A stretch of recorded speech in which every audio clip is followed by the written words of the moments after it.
आपण पाहू शकता आपण आलेल्या मक्याच्या शेतामध्ये आज आणि आपण सकाळून पण व्हिडिओ काढलेला आहे आणि आता परत एकदा व्हिडिओ काढत आहे। हे बघा शिंगल तासानी फवारा मारत आहे आणि आम्ही आलेला आहे 3 एकरामध्ये।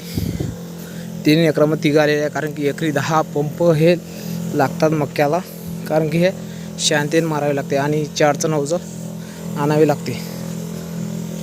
तर त्याच्यामध्ये अळी असते आणि अळीसाठीच आम्ही यम्मा हे औषध आणलेलं आहे आणि हे पण आणलेलं आहे आपलं कांता मायक्रोकॉल पण आणलेलं आहे।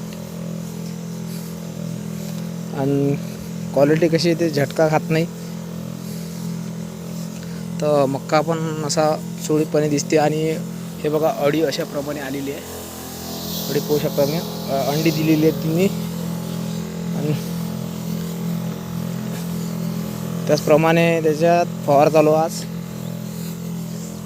तर आपण पाहू शकताय